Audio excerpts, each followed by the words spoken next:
അങ്ങനെ ബീവു ഇന്ന് ആദ്യമായിട്ട് ഓട്ടോയിൽ കയറാൻ പോവുകയാണ് കേട്ടോ.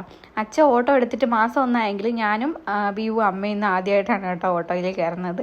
ആദ്യമായിട്ട് കയറുന്നതിൻ്റെ ഒരു പേടി ഉണ്ടെന്ന് തോന്നുന്നു മുഖത്ത്. അമ്മേനെ ഇങ്ങനെ ചുറ്റിപ്പിടിച്ചിരിക്കുന്നുണ്ടായിരുന്നു. നേരെ നമ്മൾ പോയത് അമ്മാമ്മയുടെ വീട്ടിലോട്ടാണ്. അവിടെ ചെന്നപ്പോഴത്തേക്കും ഇന്ന് മാമൻ്റെ വീട്ടിൻ്റെ വാർപ്പാണ് കേട്ടോ. അതിനായിട്ടാണ് നമ്മൾ മെയിനായിട്ട് പോയത്. അവിടെ ചെന്ന് ജസ്റ്റ് വാർപ്പ് സ്ഥലത്തൊക്കെ ഒന്ന് എത്തി നോക്കിയിട്ട് അവിടെ നിന്ന് ഫുഡും ഒക്കെ കഴിച്ചു.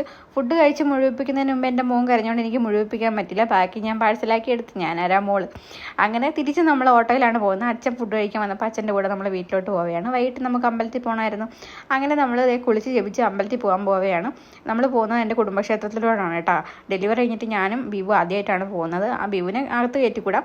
അപ്പോൾ ബീവു നമ്മൾ വെളിയിൽ നിർത്തിയിട്ടാണ് കയറുന്നത് കേട്ടോ. അപ്പം അമ്പലത്തിൻ്റെ അടുത്ത് നമ്മൾ ഇതുപോലെ കാപ്പിൽ ലേക്കൊക്കെ ഉണ്ട്. കാപ്പിലാണ് കേട്ടോ നമ്മുടെ കുടുംബക്ഷേത്രം. പിന്നെ ഇത് കാപ്പിൽ ഗവൺമെൻറ് ഹയർ സെക്കൻഡറി സ്കൂളാണ് കേട്ടോ. അതിൻ്റെ തൊട്ട് ബാക്കിലാണ് നമ്മുടെ ക്ഷേത്രം വരുന്നത്. അങ്ങനെ അവിടെ ചെന്ന് നമ്മൾ ക്ഷേത്രത്തിൽ കയറി തൊഴുതിറങ്ങി. ബീബുവിനെ അവിടെ പായിട്ട് ഇങ്ങനെ കിടത്തിയേക്കാണ് കേട്ടോ. നമ്മൾ ആദ്യമായിട്ട് വരുമ്പോഴത്തേക്ക് അങ്ങനെ കിടത്തണമെന്നൊക്കെ ഉണ്ട്. ഓരോരോ കീഴ്വഴക്കങ്ങളാകുമ്പോൾ നമ്മളതൊക്കെ പാലിക്കണമല്ലോ.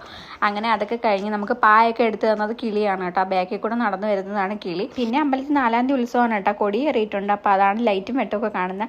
പിന്നെ അമ്പലത്തിൻ്റെ തൊട്ട് അപ്പുറത്തായിട്ട് ഒരു റെയിൽവേ പാളം ഉണ്ട്. നമ്മൾ പണ്ട് ബസ്സിലൊക്കെ വരുമ്പോഴത്തേക്ക് ആ റെയിൽവേ പാളം ക്രോസ് ചെയ്തിട്ടാണ് വരുന്നത്. ഒരു 10 മിനിറ്റ് അവിടെ വിടുമ്പോൾ അതുവഴി ട്രെയിൻ ഇങ്ങനെ പോയിക്കൊണ്ടിരിക്കും കേട്ടോ. അങ്ങനെ ബീബു അപ്പോഴത്തേക്ക് ഉറങ്ങി കഴിഞ്ഞിരുന്നു. നമ്മൾ വീട്ടിൽ പോകാൻ നേരത്ത് തൃമ്പല്ലൂർ ക്ഷേത്രത്തിൽ ഉത്സവം നടക്കുന്നുണ്ടായിരുന്നു. അപ്പോൾ അവിടുത്തെ ലൈറ്റാണ് കേട്ടോ ഈ കാണുന്നത്. അപ്പോൾ അടിപൊളിയായിരുന്നു. അപ്പോൾ അത്രേ ഉള്ളൂ. ടാറ്റാ.